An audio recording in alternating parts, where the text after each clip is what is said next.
E queria entender melhor como que você começou na área de programação, como que você fez também pra crescer tão rápido aí, igual muitos estavam falando no vídeo. Sim. Bom, então programação. Eu sempre fui aquele cara que teve facilidade como um programador, né? Não como programador, mas com tecnologia, né? Ou com um computador. E aí, até uma coisa que as pessoas perguntam bastante, né? É o que você precisa ter para ser um programador, né? Muita gente fala, qualquer pessoa pode ser programador. Eu já acho que não, eu não acho que qualquer pessoa pode ser programador, porque tem algumas vantagens injustas, né? Que muda muito a sua vida para ser programador.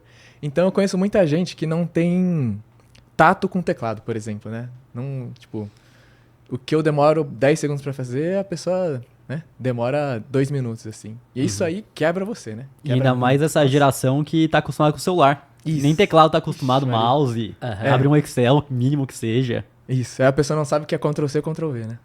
Aí é difícil, hein? Aí é difícil. Então. Não sabe abrir uma pasta no computador, não sabe fazer nada hoje em dia, essa É. geração que tá chegando. Sim, sim. Aí complica. E aí, então, eu sempre tive essa facilidade, né? E então, quando eu era criança, eu criei o meu primeiro blog Fazia blog de Pokémon, né? Fazia blog de Pokémon. Inclusive, era um dos maiores blogs do Brasil. Cara, tem um vídeo engraçado no meu canal, que era um dos maiores blogs de Pokémon do Brasil. Até hoje, é o Pokéblast News. É um dos maiores portais de Pokémon. Eu acho que é o número 1 hoje em dia. Na época era junto lá com Pokémon Mythology, assim. Esse Mythology Esse eu lembro, esse aí eu lembro. Que tinha o detonado dos jogos Sim, lá os pra detonado. acompanhar. E aí tinha um cara, ele tava fundando o Pokéblast News, né, na época. E aí eu não sei como ele me encontrou, porque eu ficava tentando participar desses blogs, eu conversava lá naqueles chatzinho que tinha no fundo do blog, assim, que... Nossa, eu nem sabia que eu tava vivo nessa época, mas agora eu tô lembrando. Mas aí, esse cara tava criando esse blog, e aí entrou em contato comigo, me chamou pra ser da equipe, né? Só que eu tinha uns 10 anos de idade, né? Tinha uns 10 anos de idade. Aí eu falei pra ele, não, eu tenho 16 anos, pra ele me aceitar, né? Ele me chamou no MSN, né? Me chamou no É 2010 isso aí, então. 2010, por aí. E aí ele me chamou no MSN pra virar parte da equipe do blog dele. Eu aceitei, porque eu falei pra ele que tinha 16 anos. E aí o meu papel era gravar vídeos de tutorial. E aí, então, o primeiro vídeo que eu fiz, que acabou sendo o único, era um vídeo de tutorial como colocar código no GBA, que era um emulador de Game Boy, Game Boy Advance. E aí eu gravei esse vídeo, e tá lá não listado no meu canal. Eu podia até liberar, né, algum dia. E o canal é o mesmo ainda? E tá em outro canal. Tá em outro canal. Aham. Mas aí, é um vídeo de eu ensinando a colocar código lá, só que era uma criança de 10 anos tentando fingir que tem 16. Né? Então era uma vozinha assim. Oi, gente, então aqui, assim que coloca código no GBA pra você ter Pokémon. Porque era uma criancinha Disfarçar a voz. Tentando disfarçar a voz, Aí depois esse vídeo, por algum motivo, ele não falou mais comigo, né? Pior que eu lembro que eu jogava o COD, aí alguém xingava lá, eu xingava de volta, falando que era voz de mulher, que era criança. Ele tinha uns 12 anos já, não tinha? Aham. Era difícil essa época aí pra falar mesmo na internet. Pô, mas dei uma viajada aqui no tema, né? Eu posso continuar. Pode seguir aí. Aham. E a programação entrou nessa época aí, desde os 10 anos? Isso, então. Aí essa foi a época que foi a primeira vez que eu comecei a mexer em algum código lá, que era HTML na época, né? HTML e CSS para editar os blogs, que as pessoas falam que não é programação, na verdade, HTML e CSS, mas é o primeiro passo para você aprender programação. Porque são, na verdade, linguagens de marcação, né? Então, porque fala que não tem raciocínio lógico, por isso que não é uma linguagem de programação. Mas hoje em dia, as novas versões já tem raciocínio lógico, aí já dá para programar até em HTML. Mas aí foi as primeiras coisas que eu fiz na época para editar o visual dos sites que eu criava. E aí fiz várias coisas durante os anos, mas aí passou um tempo, eu tendo toda essa facilidade para mexer na internet, o tempo todo eu ouvia dos meus pais, dos meus parentes, falando, esse menino vai ser programador, vai trabalhar com computador. Né? E aí isso engravou na minha cabeça, né? Ficou dentro da minha cabeça, então quando eu estava no ensino médio, eu já ficava... Não, no ensino médio não, no ensino fundamental, isso aí era como se fosse um fato na minha cabeça, assim.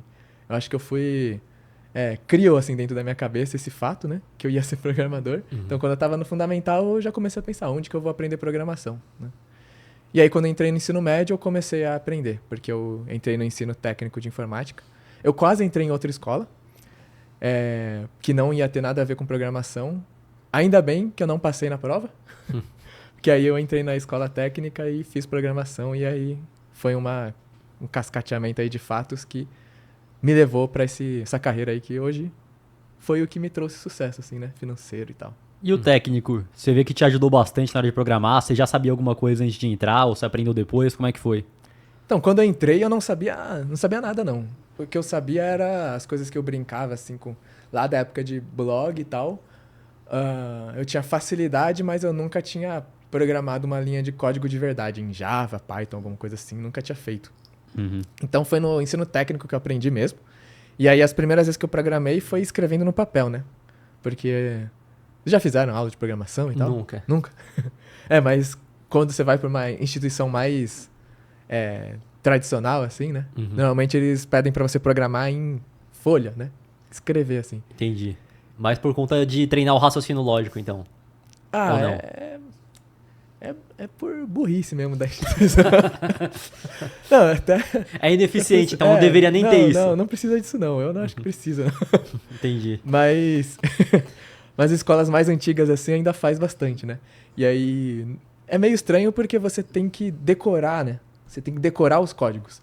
E hoje em dia, com IA, principalmente, decorar não serve mais de nada, né? Você tem que ter o discernimento, né? O raciocínio lógico.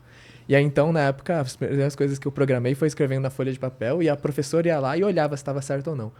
E esse é o problema, né, também, porque a professora também pode olhar e errar. Porque o único que vai acertar é o computador mesmo, né? É por isso que folha de papel eu acho meio estranho, não sou muito a favor, não. Entendi, realmente, né? Porque aí a outra pessoa tá julgando e não vai aparecer se funcionou ou não, né, o código, se realmente teve o objetivo final foi concluído, né? Sim. E, tipo, na programação sempre tem que ter o ponto e vírgula no final, né? Na maioria das linguagens. E aí, eu escrevia lá na folha de papel e no final eu esqueci o ponto e vírgula, a professora dava errado, assim. Esqueci o ponto e vírgula. Aí eu ficava, caramba, a folha de papel. E como é que foi ter a sua primeira remuneração como programador? Foi no ensino médio mesmo? Quando que chegou o teu primeiro emprego? Minha primeira remuneração foi no meu estágio, com 18 anos. Então, eu comecei a faculdade, e aí a faculdade que eu fazia, ela tinha um modelo legal, assim, de ter bastante parceria com as empresas, né? E aí, então, eu consegui rapidamente minha primeira oportunidade de estágio. E aí, meu primeiro estágio já foi, assim... Eu diria que acho que o ponto mais importante da minha carreira foi quando eu consegui o meu estágio. Porque foi quando começou a bola de neve, né? Porque o meu primeiro estágio foi direto num banco digital, né? Que foi C6 Bank aqui. E aí, o banco nem existia ainda, estava em criação, né? Isso era 2018. Foi... janeiro de 2019. Foi quando eu fui contratado. Fui lá pela primeira vez em dezembro, né? Em janeiro eu fui contratado. E aí, em 2019. E aí, era uma oportunidade gigante, né? Porque uma empresa gigante já, cheia de investimento, com muitos funcionários e tal. E aí é uma empresa nova e moderna, né?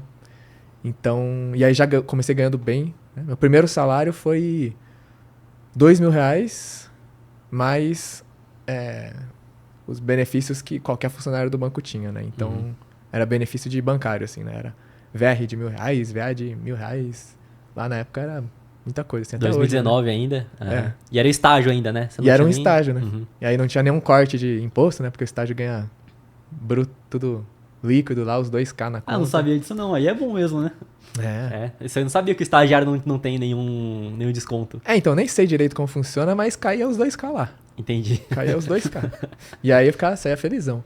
Eu lembro que caía 2K certinho porque no meu primeiro salário eu comprei um celular de uns R$1.300. Foi meu primeiro salário. E o resto eu investi. Aí, meu primeiro salário. Era presencial esse primeiro estágio que você teve? Era presencial. Era presencial. E como que você fez? Que vendo o teu vídeo lá, que você foi depois efetivado, você cresceu lá no C6. O que você fez de diferente que a maioria dos programadores não faziam para conseguir já crescer rapidamente na empresa? Cara, eu diria que o principal foi me sentir... eu acho que para você saber se você tá progredindo assim na sua empresa e tal, na sua equipe, é sentir que você tá vacilando muito, assim. Não vacilando, mas correndo muitos riscos, né? Então, o tempo todo, eu lembro que naquela época eu falava pros meus amigos que eu ia ser demitido. Porque eu falava que eu fazia muita... Pode falar palavrão? Né? Pode falar o que você Eu quiser falava aí. que eu fazia muita merda, assim, né? Porque, nossa, eu fazia de tudo, né? E não tinha medo de fazer as coisas. Então, eu acho que o segredo, assim, foi esse. Não ter medo de pegar as responsabilidades e sair fazendo. E o que você fazia assim lá? Cara, eu entrei como estagiário de análise de dados, né? Então, eu programava lá com Python e tal, e o meu dia a dia era ajudar as outras equipes da empresa a automatizar os processos de dados deles e tal. Então, tinha bastante esse contato também, conversa com as outras equipes. Então, você tinha que ser um pouco cara de pau para conversar com as pessoas, para resolver os problemas delas e usar programação para isso, né? E aí, assim, eu fazia tudo do jeito errado, né? Porque o certo, né, quando se fala no ponto de vista técnico de programação, né, é você ter todo o levantamento de requisitos, entender o problema, criar uma forma sistematizada e automatizada para resolver o problema, né? E aí, com isso, você garante que o sistema... Você tira a mão humana do sistema, né, do processo, e garante que o sistema vai entregar os dados da maneira correta. Mas eu não fazia tanto isso, eu só achava os problemas das pessoas e queria resolver o mais rápido possível. Então, eu achava alguém que estava com uma planilha que estava muito pesada, não estava dando para calcular os dados direito. Eu olhava aquilo e pensava, nossa, dá para fazer em Python. Aí eu criava em Python lá meu script e rodava. Aí eu pensava, pô, funcionou. Agora é só eu rodar em vez dela. Eu abro aqui todo dia e rodo. E aí eu comecei a fazer isso, assim. Eu chegava pro cara assim e falava, eu consigo automatizar o seu sistema, só você me mandar aqui a sua planilha que eu rodo pra você. Aí ele me mandava, eu rodava na minha máquina e devolvia pra ele. Então eu falava, era pipeline eu, né? Funcionava, Pipeline mas não era a forma mais correta de se fazer. Não é correto isso fazer. Se você falar isso pra alguém de tecnologia de programação, o cara vai achar um absurdo. Mas aí eu fazia umas coisas assim, só que isso resultava em eu ganhar muito reconhecimento, né? Dentro da empresa e tal, entre as pessoas. Só que é nesse sentido que eu cometi muitos erros. Então, já que estava tudo centralizado em mim, dependia do meu manuseio e não do sistema, então eu tinha o erro humano, né? Então eu cheguei a deletar a tabela, né? Sem querer, cheguei a deletar dados, cheguei a gerar os cálculos errados lá, aí o pessoal ia apresentar para os diretores, para os sócios, assim, os negócios com os cálculos errados que eu fiz. Mas E como que você foi promovido mesmo com esses erros aí? O que você enxerga que foi Mas aquilo, deu certo, cara. o fator de decisão que falou, não, vamos promover esse cara. Então, Eu ia comentar, será que é porque você resolvia muitos problemas das pessoas e elas pensaram, não, esse cara aqui é bom, mesmo tendo Alguns erros. alguns erros no A meio do ousadia, caminho? talvez, também. então, acho que tem um pouco de ousadia, porque eu ganhei, quando eu era estagiário, eu ganhei um prêmio, né, de melhor funcionário da equipe. Assim, não, funcionário da equipe não, mas era o funcionário mais adequado com os valores da empresa, né, dentro da equipe. Então, minha equipe tinha umas 15 pessoas, assim, e aí toda a equipe, né, desde o estagiário até o chefe, e aí uma pessoa da equipe podia ganhar o prêmio de mais adequado com os valores. E aí nos meus primeiros meses de empresa lá, eu ganhei esse prêmio, né? Foi a primeira vez que teve esse prêmio, e aí eu ganhei dentro da minha equipe. E sempre quando você ganha, ele fala um dos valores em destaque que você teve. E o valor em destaque que eu fui era desafiar o status quo. Então é tipo, sair do esperado. Então realmente... E aí o chefe explicava por que deu o prêmio. E aí realmente era essa questão de ter ousadia mesmo, de ter coragem de fazer as coisas. E aí eu ganhei esse prêmio, né? E aí eu acho, respondendo a sua pergunta, eu acho que eles resolveram me promover porque o que mais precisa nas empresas é alguém que queira fazer mesmo as coisas de verdade, né? E não fique só fingindo que tá fazendo, né? É a força de vontade, de fato, né? E aí, como é que foi essa progressão? Você chegou ganhando 2.000, aí depois da primeira promoção, foi quanto tempo quando você passou a ganhar? Cara, então, o pessoal fala que eu cresci muito rápido, né? Na minha progressão de salário. Mas, se você for ver as minhas promoções, elas não teve nada de absurdo, né? Foi sempre subindo de mais R$1.000, mais R$2.000. Só que eu tava sempre sendo promovido, né? Então, quando eu tava no meu estágio, ou desde a época que eu virei júnior, o meu pensamento era sempre depois, né? Era sempre quando que eu vou ser promovido, né? Então, na hora que eu virei júnior, eu comecei a pensar quando que eu vou virar pleno. Na hora que eu virei pleno, eu comecei a pensar quando eu vou virar sênior, né? E é engraçado, né? É bem essa obsessão, assim. Eu não conseguia pensar em estar onde eu tô, né? E era sempre fazendo mais do que era pedido, sempre essa ousadia que você passava, mesmo sendo promovido, você continuava. O que você vê que fez essa evolução depois do júnior pro pleno, do pleno pro sênior? Isso, foi essa ousadia e acho que principalmente começar a ter sistemas e processos atrelados a mim, né?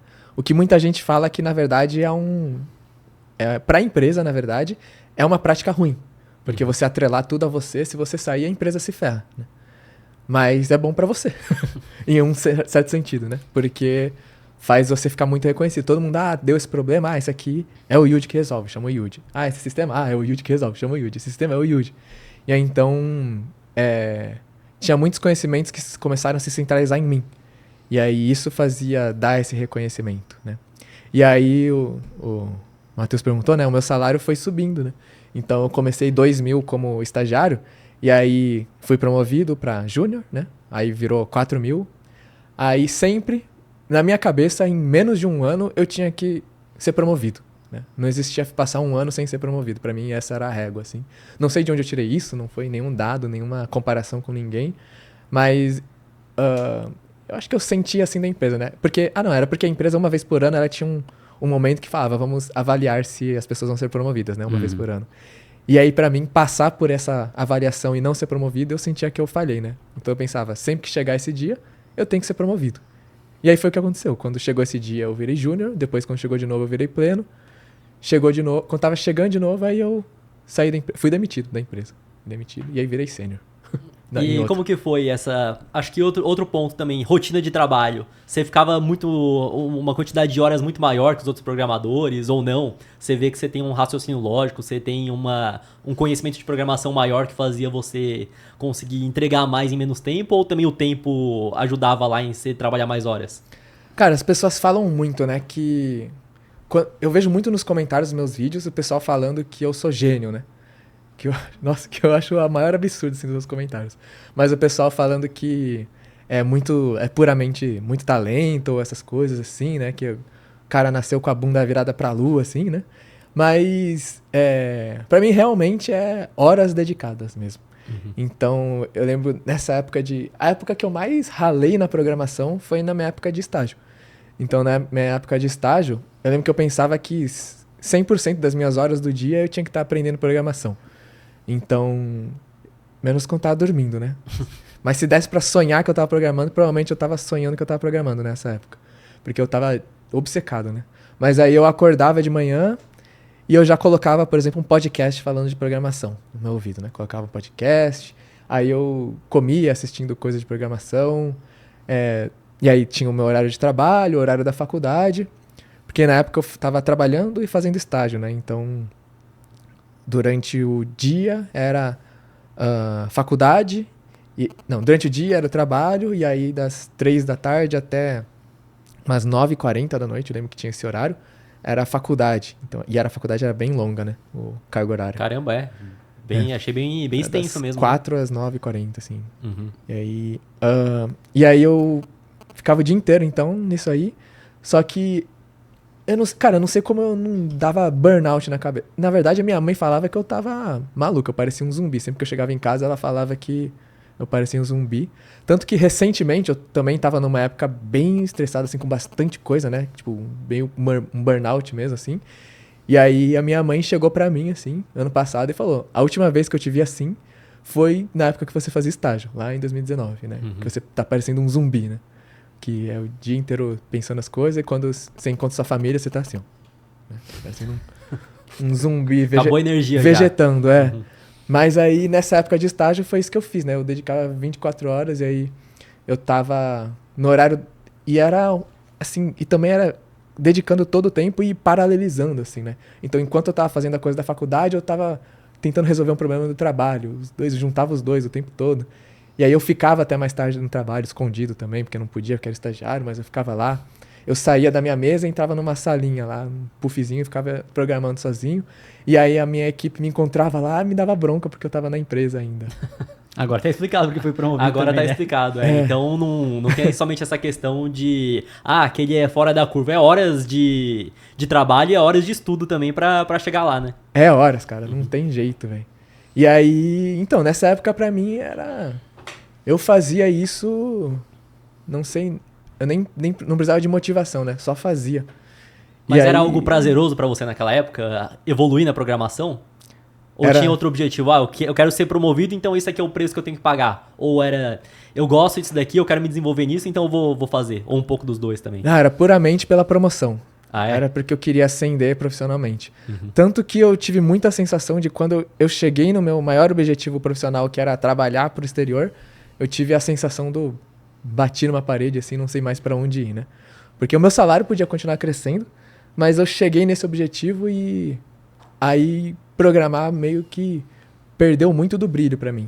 Então hoje em dia eu batalho muito mais com essa motivação de conseguir fazer as coisas do que eu batalhava antigamente. Antigamente era muito fácil pra mim. Porque era simplesmente eu sentia que eu tava naquele progresso que veio desde a época da escola, né?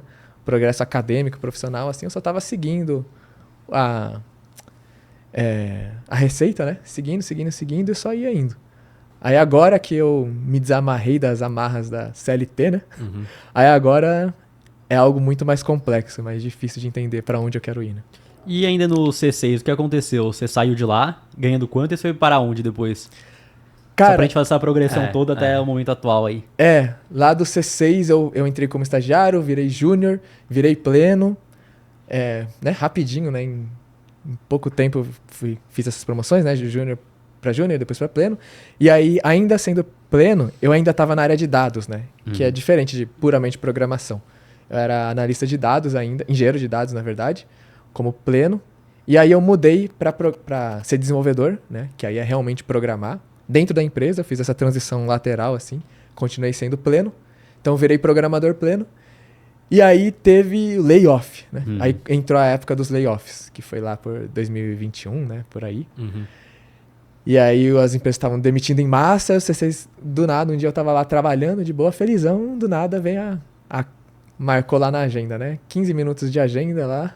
Eu, ixi, que é isso, né? Aí eu entrei e o pessoal falou, você está sendo demitido. Sendo que uma semana atrás eles estavam falando que iam me promover, né? De novo. E aí, mas Não foi algo Layoff, né? da sua Layoff, pessoa, foi algo Acabou. geral da empresa que um monte de gente foi cortada mesmo, né? sim, eu acredito que sim.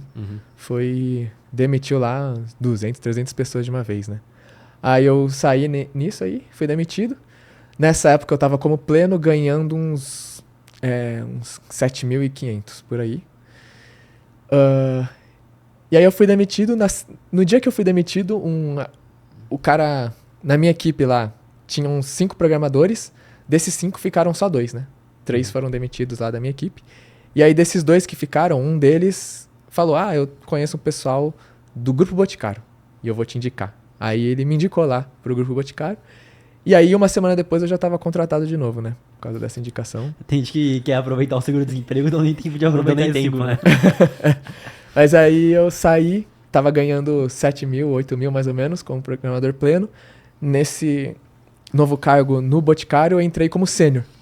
Então, na verdade, a minha demissão foi o maior momento de pulo de dinheiro, foi a minha única demissão da minha vida. A única vez que eu fui demitido foi o melhor momento financeiro da minha vida.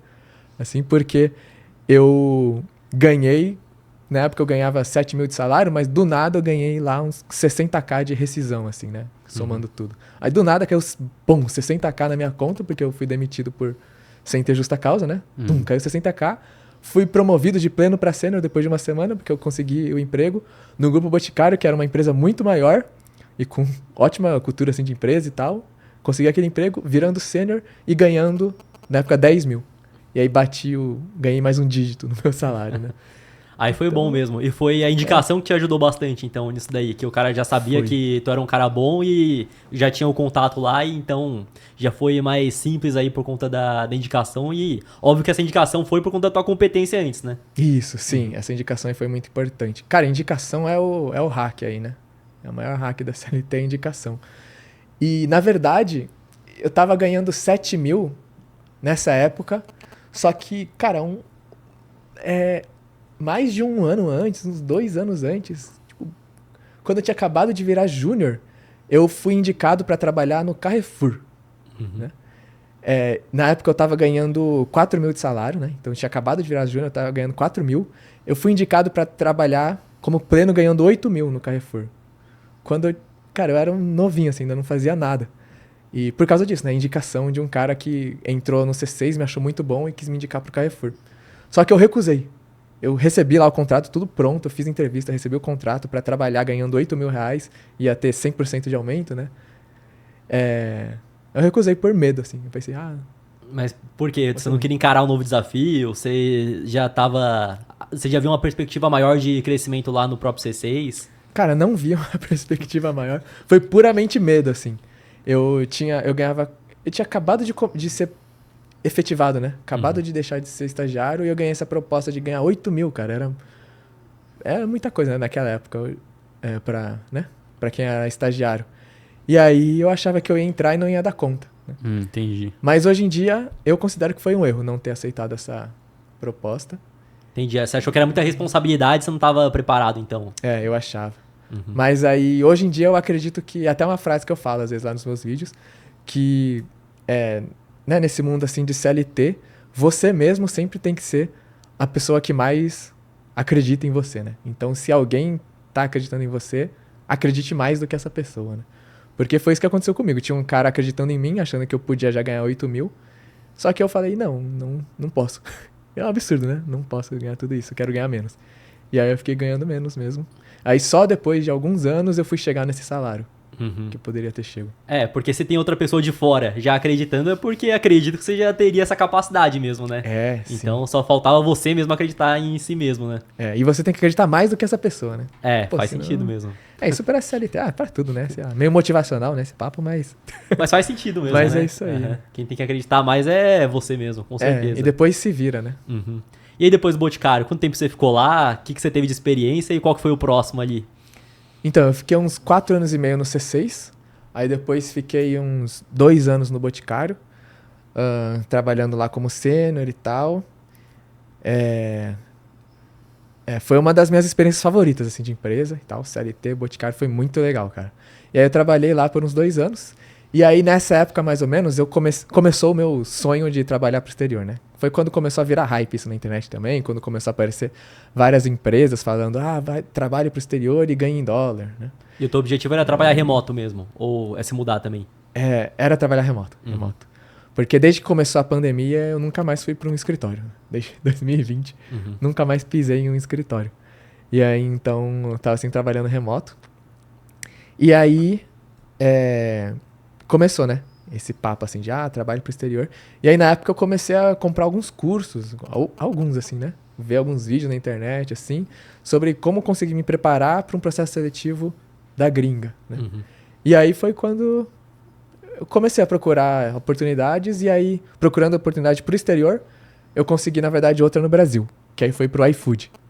Então, aí eu fiz uma entrevista, na época eu fiz entrevista pro iFood, pro Nubank, pra um monte de empresa, assim, das bem famosas. E é engraçado que para escolher a empresa que eu queria trabalhar, eu sempre ia por essa... por se ela é muito famosa, né? Eu sempre fiz isso, assim, se ela é muito famosa, aí acho que é bom. Aí eu ia. E aí, então, eu lembro que nessa época eu fiz entrevista pro Nubank e pro iFood. Pro Nubank eu não passei. E aí, no iFood eu passei, e aí me demiti. Foi a minha primeira vez que eu me demiti, né? E aí fui pro iFood. Depois de 2 anos.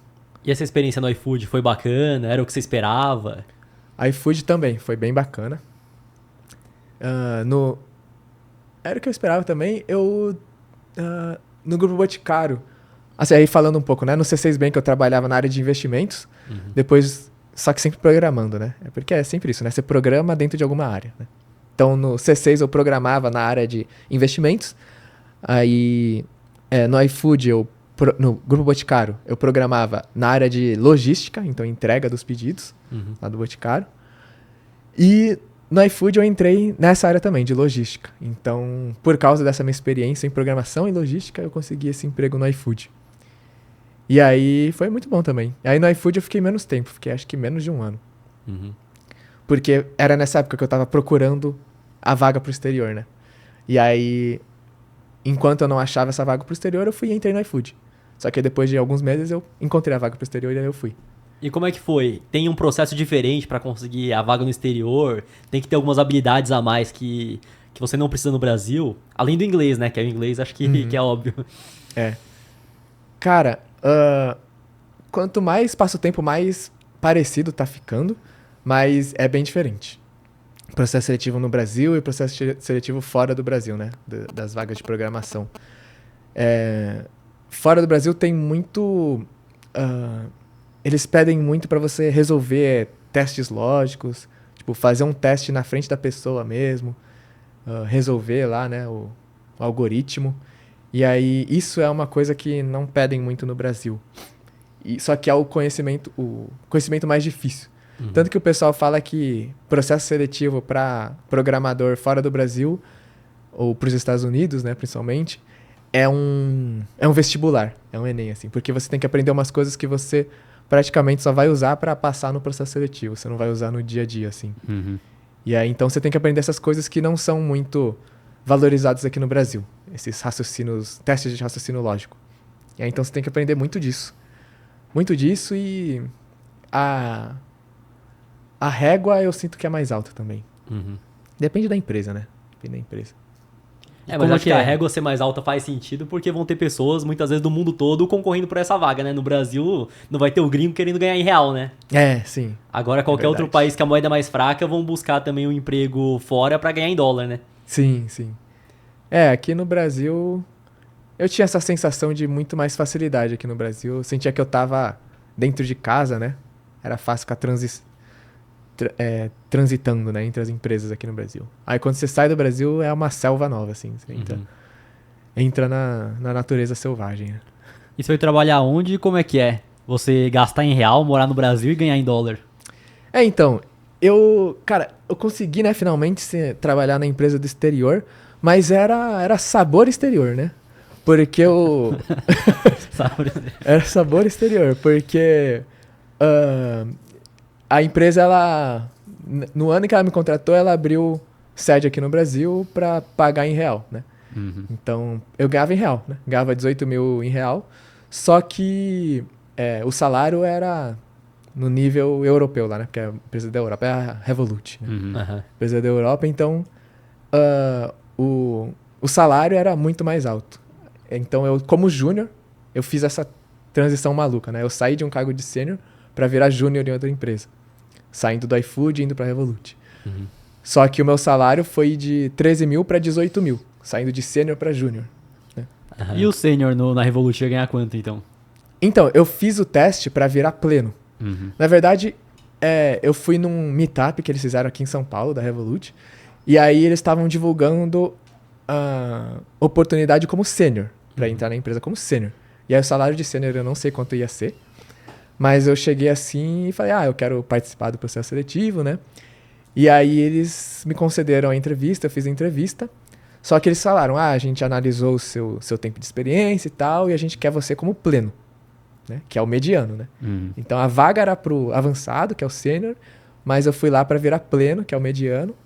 E aí eu fiz o processo inteiro para a vaga de pleno, que o salário era 27 mil reais.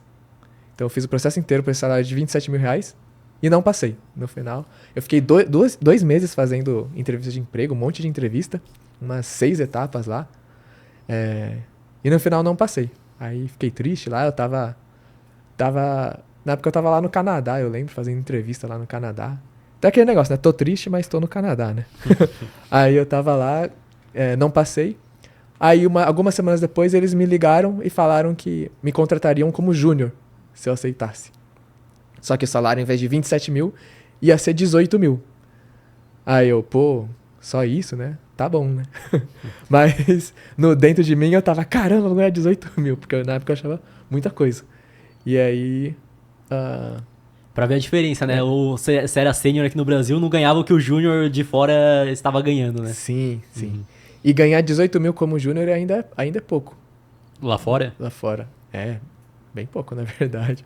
É que... É pra uma pessoa que mora no Brasil mesmo, né? Pra uma pessoa que mora no Brasil tá justo. Mas pra uma pessoa que mora lá nos outros países, aí é... É que você para pra nada. ver, 18 mil reais dá o quê? 3 mil e poucos dólares. É. Aí fica difícil, né? Realmente, pra quem mora fora. Sim, sim. Uhum. É. E eu já tinha 6, 7 anos de experiência como programador, né?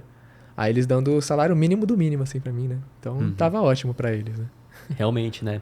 E um cara que é sênior, trabalhando pra fora, você vê que tem uma faixa salarial de quanto, mais ou menos?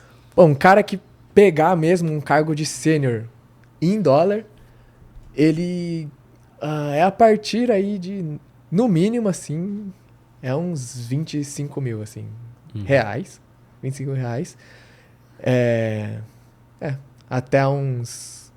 A média, assim, é uns 20 a 40, assim. Uns 20 a 40. E aí, é engraçado, né? Porque esse valor ainda é baixíssimo, né? Pra um americano, Porque lá nos Estados Unidos, um cara que entra numa empresa grande, o marco, assim, é quando você começa como júnior, você conseguiu um emprego de 100 mil dólares, né? Por ano. 100 mil dólares por ano. Puxa, por mês, isso aí quanto dá? Uns 8 mil e poucos. E aí, de dólares, né? Sim.